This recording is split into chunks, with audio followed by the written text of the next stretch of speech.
Well, hello there, you beautiful, beautiful, amazing, wonderful people. It's Friday. It's definitely Friday as well. You can take that one to the bank.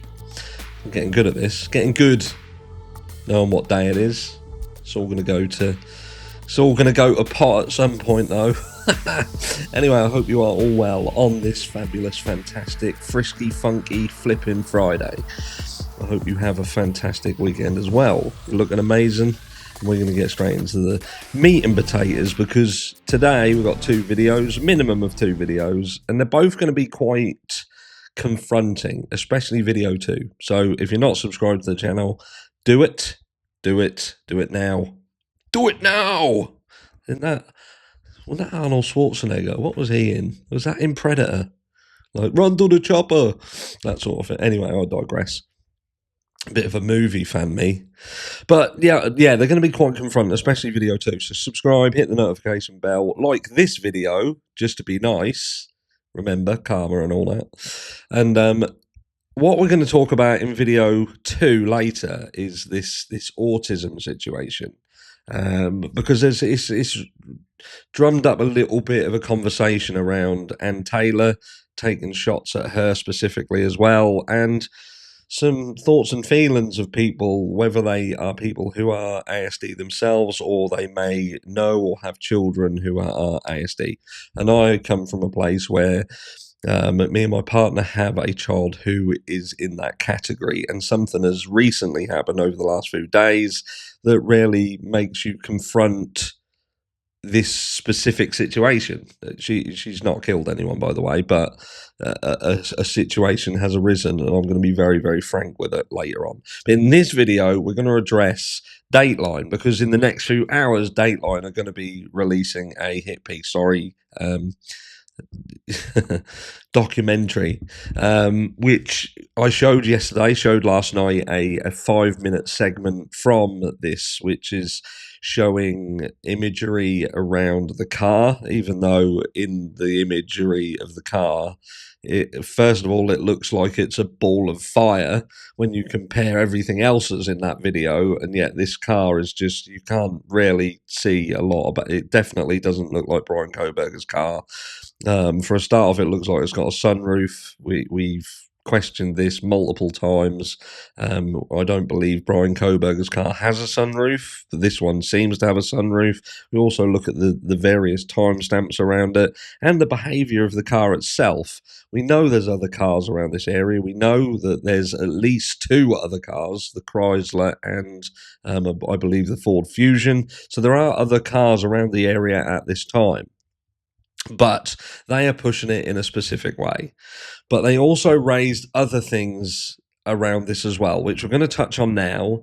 And again, I'm going to ask a very confronting question, which this is something that I believe people, especially on the guilt side of things, are rarely failing to really take on board. And it's concerning, it's alarming, and it feeds into other questions as well about guilt, innocence, the fact that people have constitutional rights, and where should people stand with respect of them. But let's just have a quick look at this, because this raises some other issues that are apparently going to be brought up in this hit piece documentary. So, new video shows car resembling Brian Coberers driving around the time of the Idaho student murders. If you missed it, again, after this video, go and check the video that I released yesterday. And I show you that video of exactly what they're talking about in that video. I'm not going to show it in this because I've already showed it. The video obtained by Dateline is among the evidence that investigators believe traces movements around the time 4 University of Idaho students were killed. So first of all, we've got an issue here, haven't we? Because we'll come back to it. We'll stick a pin there. We'll come back to it. And I just want to know whether people are kind of grasping what is going on here and what you really have to ask yourself. So it says, in the early hours of November 13, 2022, when 4 University of Idaho students would be stabbed to death in an off-campus house as some of them slept. A neighbour's home security system captured the same white car circling the block multiple times. The vehicle approached the house again and again before it sped away 30 minutes later. And just to put it in context, this doesn't definitively prove that it's the same car doing all of these motions, what they're suggesting it's doing. It's very important to understand that.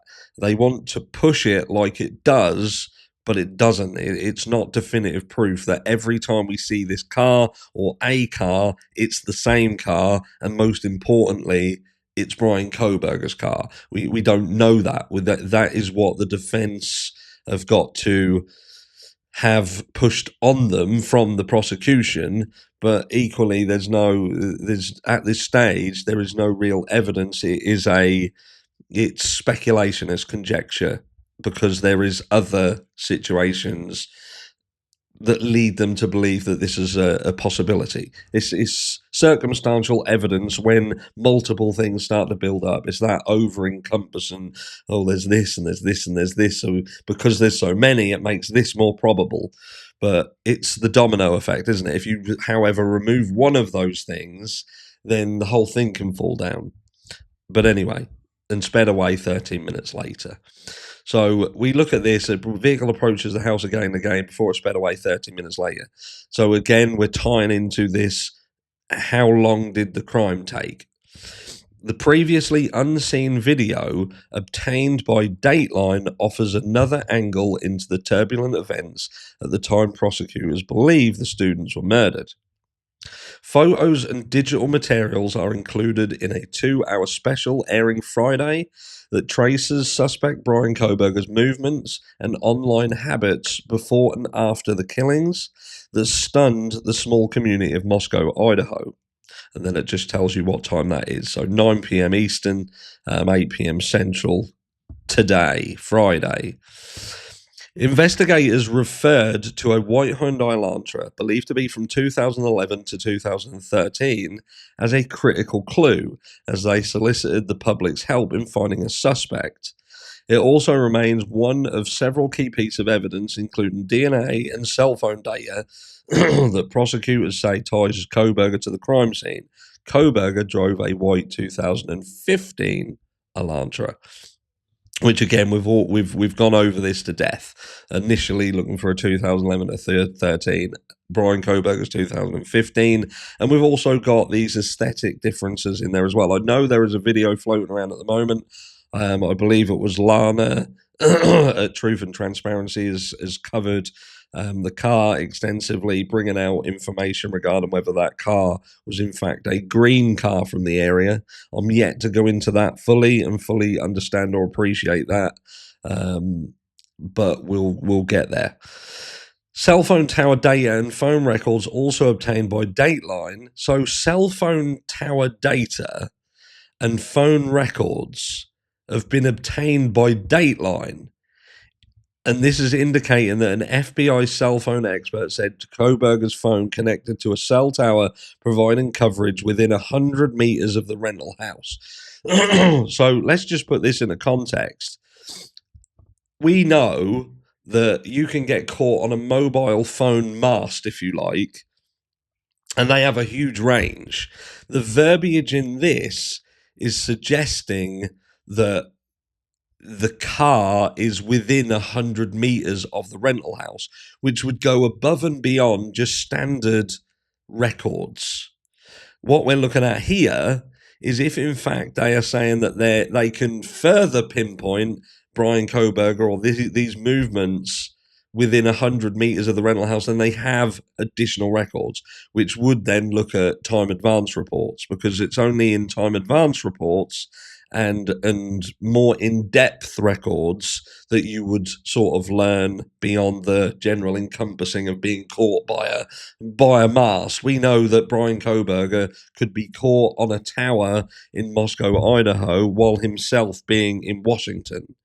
Does that make sense? But this verbiage is trying to suggest that they've got data that would suggest that he was within 100 meters of the rental house. So is this just sneaky verbiage, or do they in fact have the evidence that they're suggesting that they have here?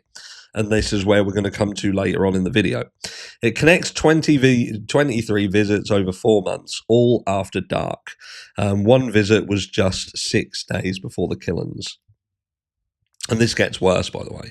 Meanwhile, phone data from Coberger's phone in the possession of law enforcement. So, again, listen to what they're saying.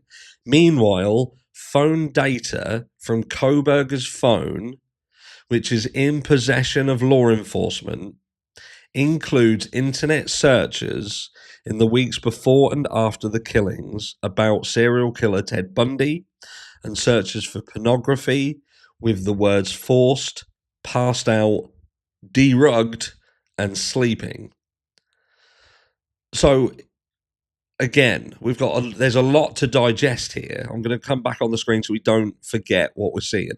So, what we've got to appreciate in this situation is what they're saying is Brian Coberger's phone is with law enforcement as part of the investigation, and there will have been evidence extracted from that phone. We have a gag order that gags all of the information surrounding this trial, impending trial. Yes, some of the information has been released, some of it has been relinquished from this gag order, but there is an extensive gag order. We know that, and there's a lot of information that is still covered by that gag order.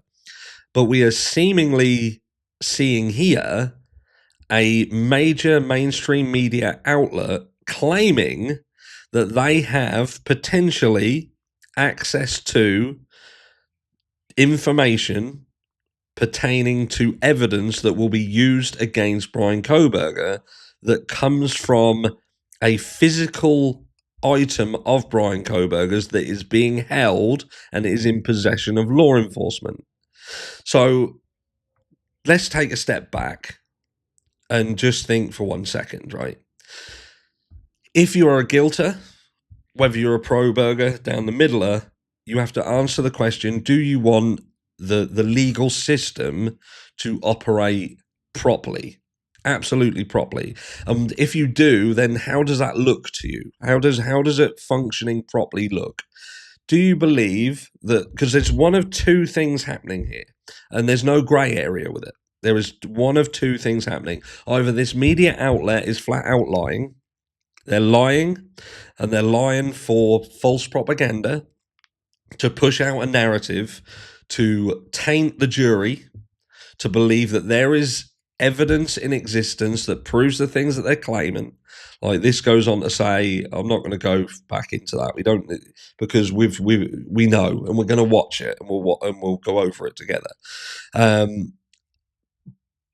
But so they've got his phone. They've got his phone, and this media outlet are either lying and they don't have it. They don't have access to it. So they've got an agenda to, as aforementioned, taint the jury pool, use lies to make multiple documentaries to form a picture that would suggest, again, as aforementioned, that there is evidence to suggest that Brian Coberger did all these things. And don't get me wrong, if you take all of these things individually, they don't make someone a killer. You know, a guy watching, he could have fetishes and things like that. We live in a world where it's just, it exists, and it doesn't necessarily make someone a killer. But all of these things, as they all come together, and you've got searches for Ted Bundy on its own, doesn't really matter, but searching for Ted Bundy, you're accused of doing a crime, you drive a car that seems to be